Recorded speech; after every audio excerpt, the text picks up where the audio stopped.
All right, ladies and gentlemen, I'm going to get ready to get started here. Just double checking everything, see where we are. See if this is up and running. It says we are live streaming. I don't see that as of right now, so let's take a look. And let's take a look here. See if we are live streaming.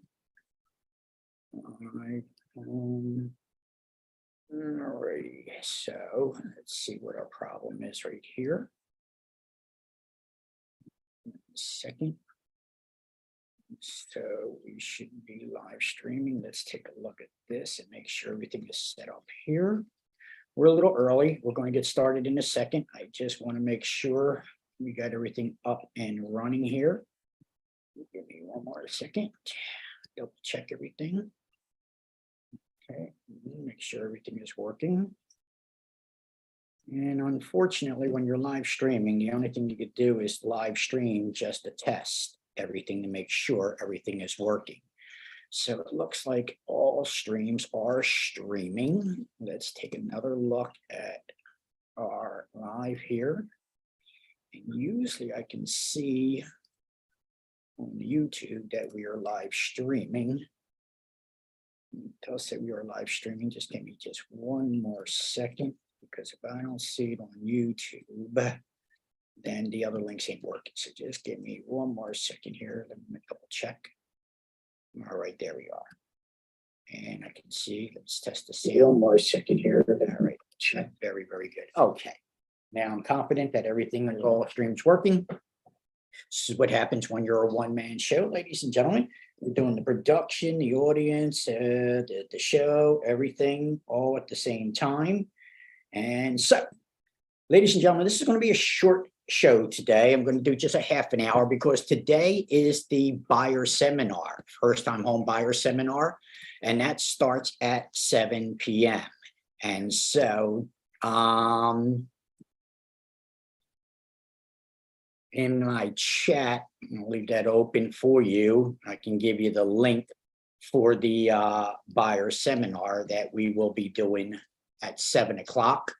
And this will be hold on one second, the real estate school. So this free class that I'm doing right now, ladies and gentlemen, is for the real estate school to get your real estate license.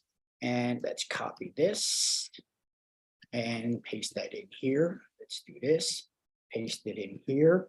And this, ladies and gentlemen, is for the show for my live streaming class in the link there. So it's in the chat.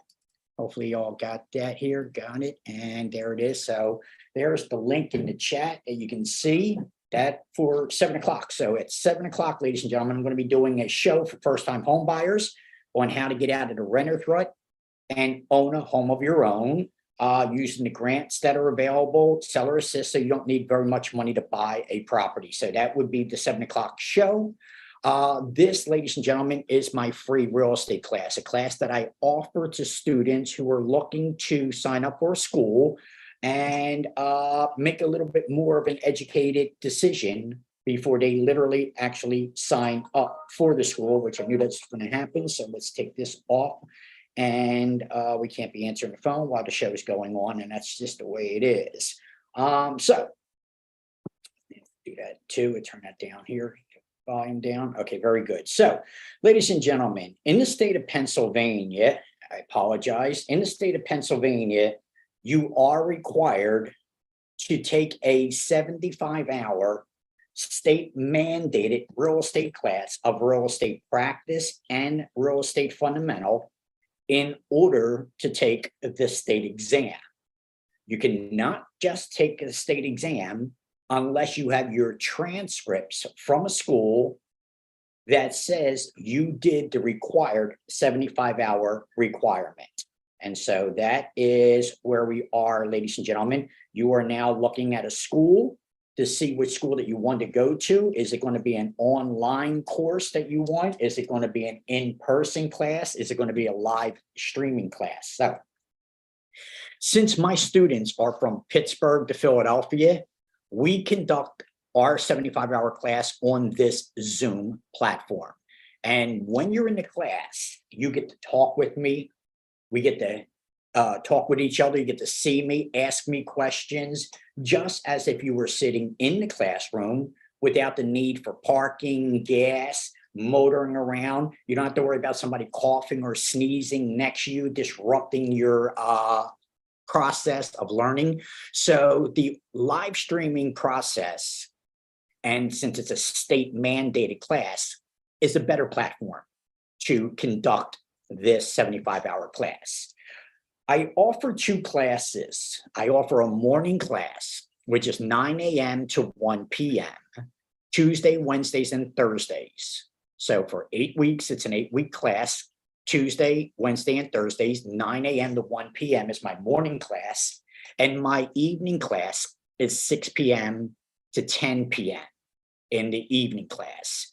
Again, Tuesdays, Wednesdays, and Thursdays is our classes. September 5th will be the beginning of my last 8-week class for this year. I don't know what my calendar is for next year. I have not put the classes together for next year as of yet. So we're going to be focusing mainly on the last class that I'm running, which will begin September 5th and it will end October 26th. And that will be the 75-hour requirement to take the state exam. Some of the things that you're going to be learning, we talked about last week. We talked about the 4 forms of ownership. We talked about the 4 types of deed that you will get in Pennsylvania. We talked about the 4 types of homeowners insurance that you would most likely be interested in. We even talked about 4 different types of assessment. So let's do a quick recap of what we talked about last week. 4 forms of ownership. In the state of Pennsylvania, if one person or one artificial person, which would be a corporation in the state of Pennsylvania, a corporation is considered an artificial person in the state of Pennsylvania. So if the corporation or one individual buys a property and the deed's only in that one individual's name, then they would take ownership in severalty. They're severed from anybody else. So that form of ownership in the state of Pennsylvania would be known as ownership in severalty. Let's say 3, 4 people buy a property. It's a joint venture and they go in together. 4 different names on the agreement of sale, 4 different names on the deed. This would be tenants in common.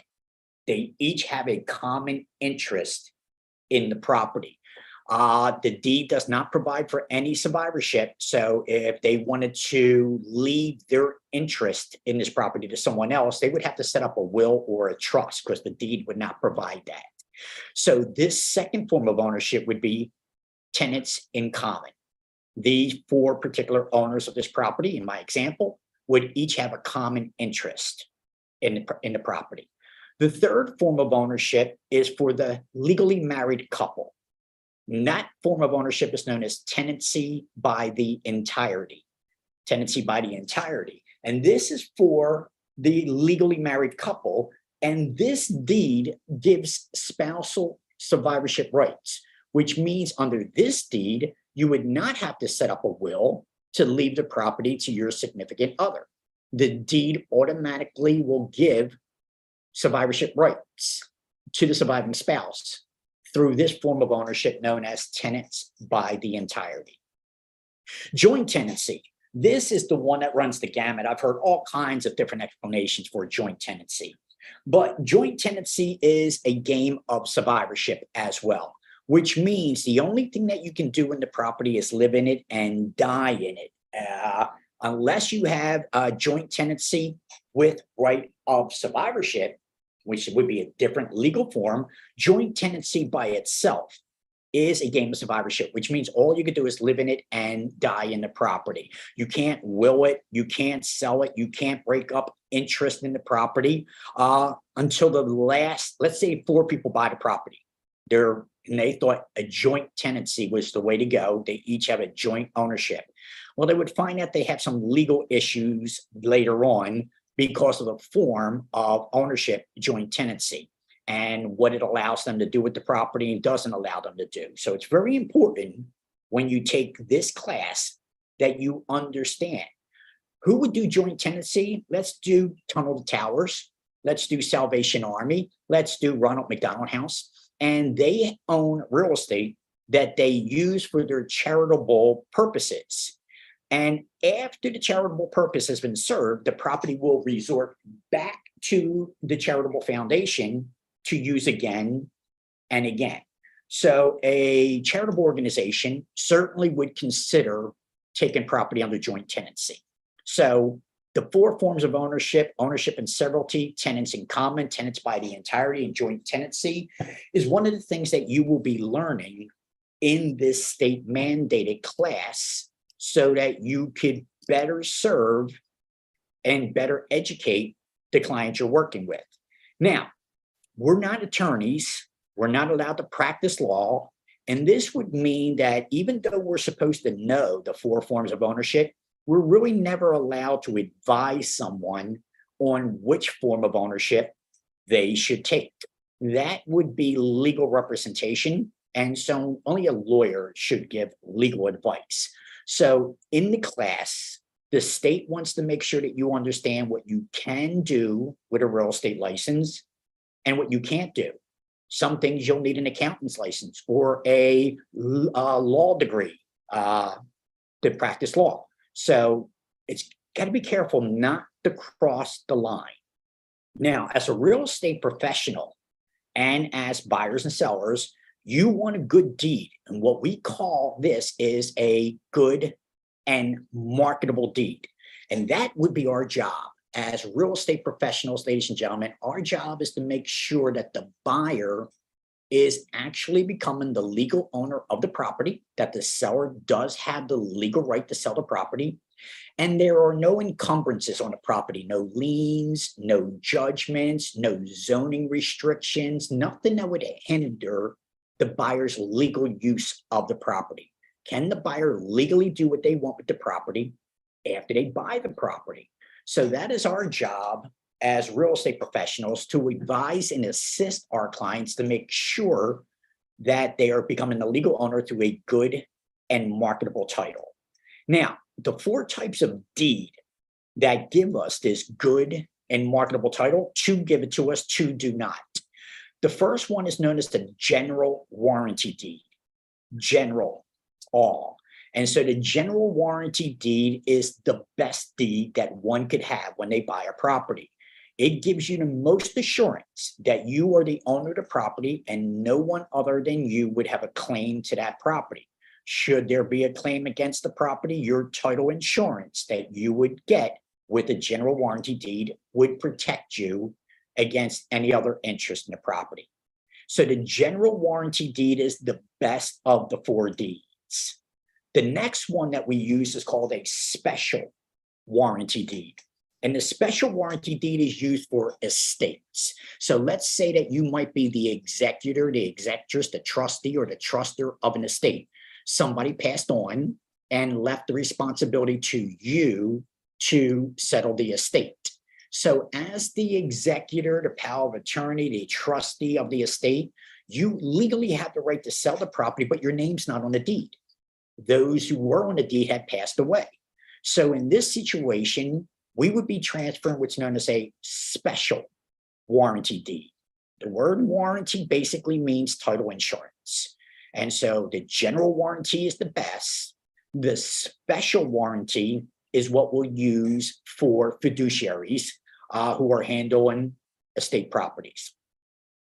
The third form of deed that we use is known as a bargain and sale deed. The word warranty is not in this one. So title insurance is not usually produced. A bargain and sale deed is what we usually get when we buy investment properties. Maybe it's an auction, a tax sale auction, or a foreclosure auction. At the tax sale auction, we're going to get a tax certificate. At a foreclosure auction, we will get a sheriff's sale deed or maybe a master in chancery deed. That is not the deed of ownership. Excuse me. That is not the deed of ownership. That is basically a receipt. that you were the highest bidder and that you have the right to quiet the title of this property and turn that sheriff's sale deed into a general warranty deed. Proper procedure. So the bargain and sale deed, the third one that we get, is what we usually get when we buy properties at auction, or maybe a foreclosure, or maybe a bank REO, and doesn't say that you own the property. Not yet. There might be a redemption period that might have to pass, and some qualifications that would have to be given to previous owner of the property before you could quiet the title. The fourth one is known as the quitclaim deed. And this is the one that you really have to be careful. So we got the general warranty deed, the special warranty deed, the bargain and sale deed, and now the quitclaim deed. And what you need to understand is a quitclaim deed does not transfer ownership. What it does do is it transfers interest in the property, if there was any interest at all. So buying property through a quitclaim deed does not transfer the property. Once again, you will have to quiet the title. Let's say that you're buying a foreclosed property or a bank REO, and the bank's name's not on a deed. The bank did not own the property. They just made a loan against that property. And now what they're doing is selling the collateral, the property that they had, for the loan that's owed them.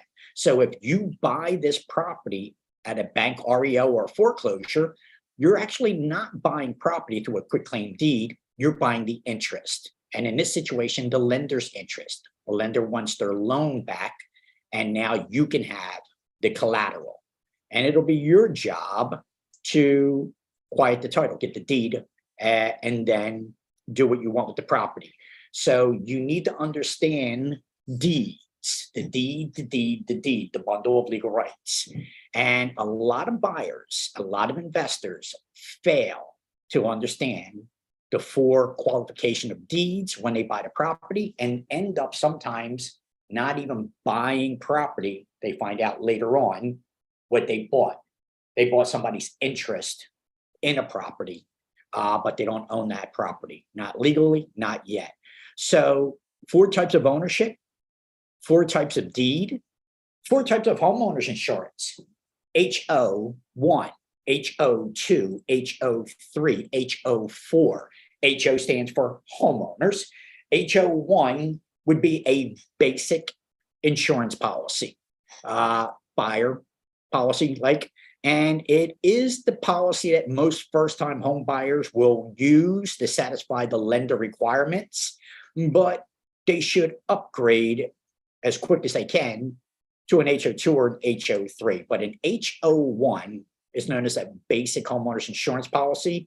And we use this to keep ratios low to get a first-time buyer into the property. Once they're in the property, they can upgrade later. HO2 is known as the broad, and this will cover things that the HO1 did not, like pipes bursting inside the property, water damage from within the property were not covered under the HO1, but are covered under HO2.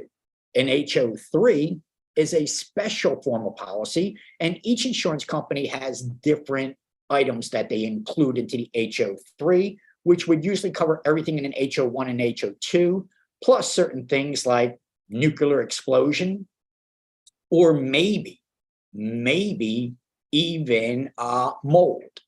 Very rare. Most homeowners insurance, ladies and gentlemen, do not cover mold. But I've seen HO3s where the insurance carrier did give us some type of mold protection under HO3. So you do have to understand through the insurance carriers what the HO3 offers. Your HO4 is your insurance for renters insurance. And so in your lease, it might say that you need a renter's insurance policy. That's what we call the HO4 insurance policy. So you would need to know the difference between an HO1, an HO2, an HO3, and HO4. So there are different reasons of understanding that you will gather when you take a real estate class. Let me give you another example. You're buying this single family residential property and you want to turn it into a duplex or maybe even a triplex. Can you legally do this?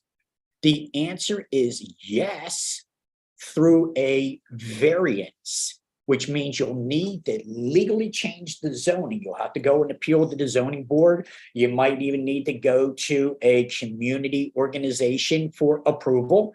And now you've got to change the zoning from single family residential to multifamily in order to legally make that property a duplex or a triplex. And that would be your job as a real estate agent, to understand what the buyer can and cannot do with the property legally after they buy the property. They could not just buy a property and automatically turn it into a rooming house, just like Airbnbs, ladies and gentlemen. Philadelphia is cracking down heavy on the Airbnb. So are the insurance companies.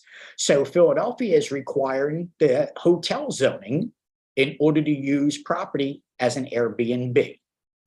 Running into a lot of difficulties, a lot of problems, a lot of legal issues, a lot of property damage and so forth. And insurance companies are not covering properties when the insurance company did not know that the property was being used as an Airbnb. And was the property being legally used? And if it wasn't, well, you know the insurance carrier is going to do everything they can to get out of paying any claim. So this is the process that you will be learning and understanding when you take a real estate class. What can you legally do with the property? What is the legal process from beginning to end? How are we making sure that the buyer's protected, the seller's protected, the language of the contract, the home inspection? Most folks don't understand a home inspection. What's the difference between a home inspection and an appraisal? All right. In Pennsylvania, our home inspections are 3 different stages, right? Stage 1 is where we have to have a home inspector go out to the property and inspect the property. And then we have to make our request on what we would like after that home inspection. Do we want repairs done? Are we happy to take the property as is? Do we would like to have a price adjustment? Or do we want to get out of the deal altogether? So that would be stage 1. Stage 2 would give us a 5-day allotment to negotiate one of these 4. So we'll take it as is. We want repairs done. We like to have a price reduction, maybe a credit if possible. So stage 2 that we, the agents, do for our clients is negotiate. Stage 3 is a 2-day stage to take it or leave it. Are we going to get out of the contract because of lack of negotiations? Or are we going to take the property because of lack of negotiations? So understanding the agreement of sale, the language of the contract, is the only way that you're going to be able to represent a buyer and a seller in the contract. If you don't understand the contract, if you don't know what it says, then how can you represent a buyer or seller? Most real estate agents, ladies and gentlemen, know how to do this. Initial here, sign here, initial here, date it, sign here. But they really never know how to explain the contract. And so a lot of agents have no clue whatsoever what the language of the agreement of sale says.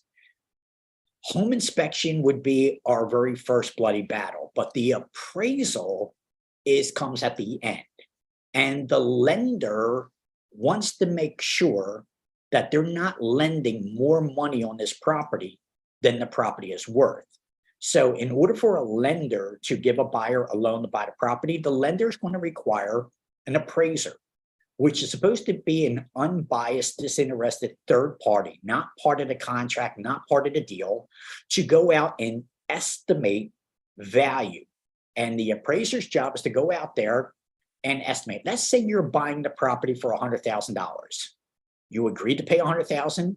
The seller is selling it for $100,000. You're getting a mortgage for $100,000, but hold up. The appraiser goes out and says the property's not worth $100,000.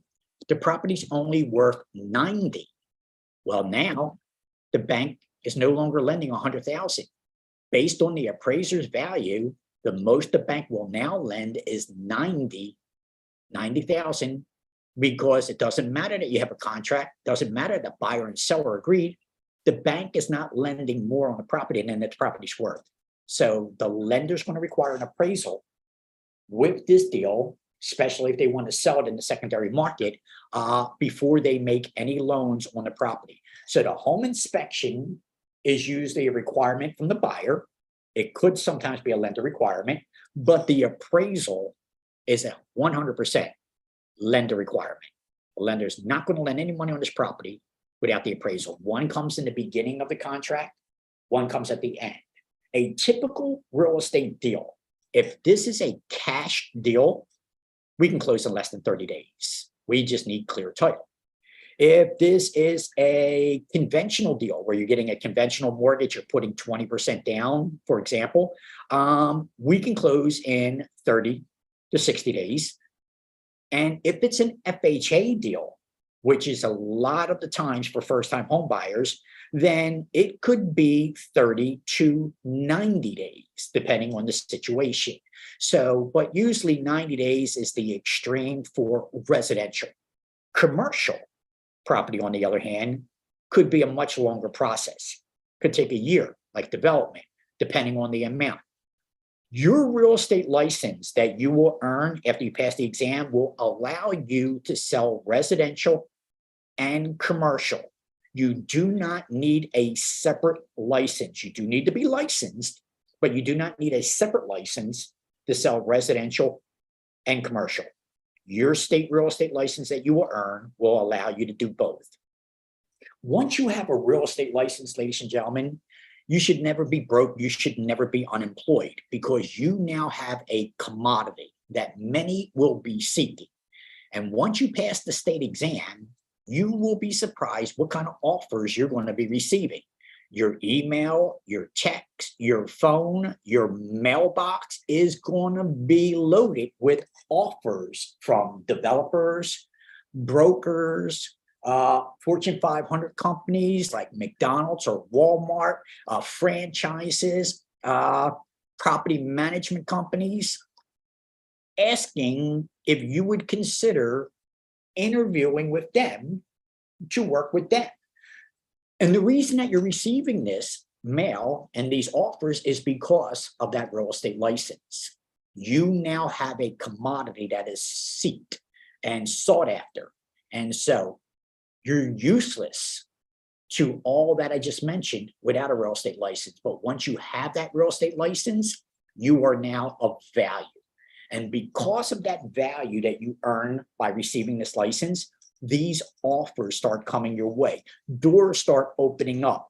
Different avenues start opening up. Things that you never thought would possibly be possible are now presenting themselves because you were smart enough to invest in yourself and obtain a license by the state, a real estate license, and that commodity, that real estate license, is now opening all these other doors for you that you never imagined. Now, be warned, ladies and gentlemen, the license itself allows you to earn compensation legally, but it doesn't mean you're automatically going to make money. You have to work to succeed, which means if you're sitting on the sofa as a licensed real estate professional, you're not going to be making any money. It doesn't work that way. You have to work to succeed. I always recommend to my young agents that they start out part-time. If you have a full-time job, keep your full-time job and start real estate on the weekends, doing open houses, do it in the evening when people come home from work and show property. So you can absolutely start out part-time and make a nice chunk of change. You can either be adding money to your income that you already have, or when the time comes, don't just jump into it, then you could be full-time. And as a full-time real estate agent, ladies and gentlemen, you should make a minimum of $100,000 a year. But once again, it's effort in, effort out. Just like being a Lyft driver. You're not going to make any money as a Lyft driver unless you can get off the sofa and behind the wheel of the car. You have to motivate yourself because you're going to be self-employed for the most part. And if you're not good at motivating yourself, then you're not going to be making a lot of money. So when you are your own boss, when you're doing your own thing, then you need to motivate you. It's so easy for me to sell products, ladies and gentlemen. I can sell products all day long. But when I try to sell education, when I try to get folks to invest in themselves, oh my God, it's like pulling strings. I can't, I never imagined how hard it was to get people to invest in themselves. You know, they'll spend $35 on a trinket. They'll spend $300 on a jacket.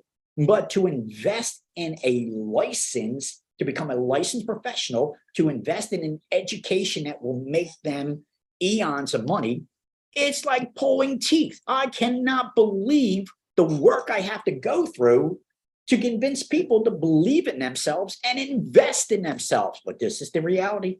This is the reality that I have to go through, ladies and gentlemen, just to get people to believe in themselves. Because you know what we're good at, ladies and gentlemen? We're good at excuses. We are so good. We're good at being lazy. We're good at coming up with excuses a year after year after year. Are you any better off than you are last year from this year? Did your situation improve at all? Do you have more money in the bank? Do you own real estate? Did you make any leaps and bounds from last year to this year? And guess what? We're going into September. This year will be over before you know it. And will another year have passed you by and you accomplish nothing? Well, maybe not nothing, but maybe not accomplish your goals or your dreams or your desires because of excuses for one reason or another. And for the most part, ladies and gentlemen, the number one excuse is always money. Money, money, money, money, money. And so I tried. No good deed goes unpunished, though. Sometimes, you try and actually backfires. But the class is $598, ladies and gentlemen. All right. I'm not the cheapest, I'm not the most expensive, but I do believe I'm one of the best schools in the state of Pennsylvania. It's $598. I broke it down to 2 monthly payments, $299 for the first 4 weeks of real estate fundamental, and then $299 for the second week for real estate practice. This way here you get to see and experience the class. And if you're not happy with what you're learning on the first part, then you don't have to make the $299 investment on the second half. However, even if you don't have the $299, class to get ready to start September 5th, and you're like, oh, I wish I had more time. I'm not going to have $300 by September 5th. Okay, call me. If you're willing to invest in yourself, let me know. What do we got? What are you starting with? I'll work with you. This is my last class of the year, ladies and gentlemen. And so I don't want the excuse being money. So let's start negotiating. You're going to be a real estate agent. Let's start negotiating and tell me where you are, what you want to do. Let me see if I can help you. So I make this offer, and there it is again. So I just wanted to give you an example of some of the things that you're going to be learning in a real estate class. As I said, I apologize. We have a buyer seminar class starting at 7, and I have over 100 people attending that class. So I have to get ready for that class.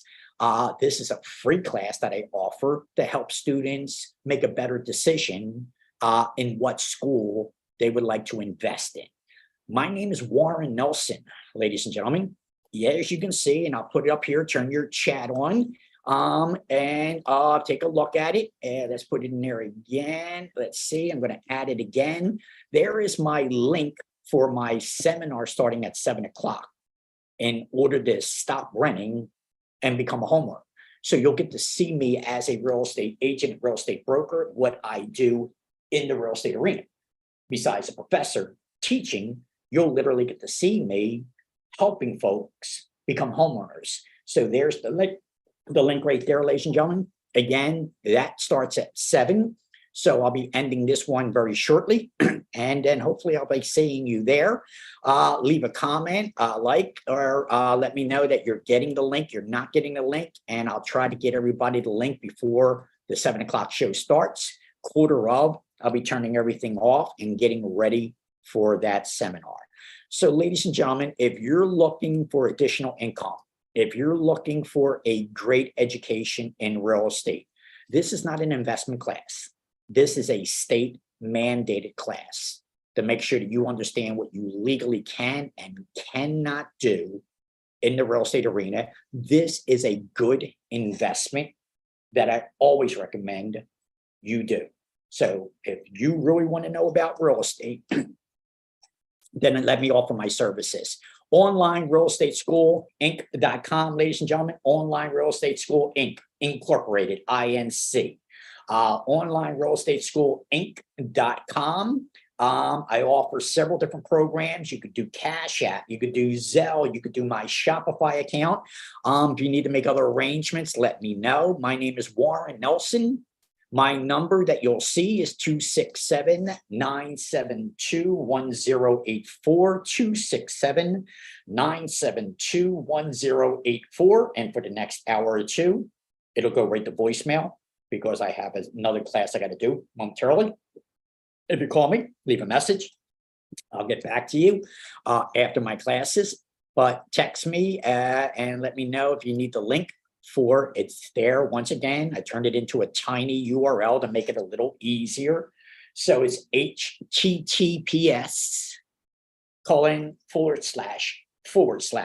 tiny.url.com/, and this is what you need, 4 lowercase letters, VY2, J like in John, D like in dog, F like in Frank, A like in alpha. So https tinyurl.com /4, the number 4, Victor, Y, I guess, I don't know, yoga, the number 2, J like in John, D like in dog, F like in Frank, A like in alpha. That is the link for my buyer seminar class. Coming up, ladies and gentlemen, I hope you decide to invest in yourself. I would love to see you in my class September 5th, and I will be looking forward to making you all licensed real estate professionals this year. That is it for this class. I'm sorry about the short class this week, but hopefully it was educational. Hopefully you got a chance to see me, understand who your instructor will be. It will be me, Warren Nelson. I hope to see you in my class, ladies and gentlemen.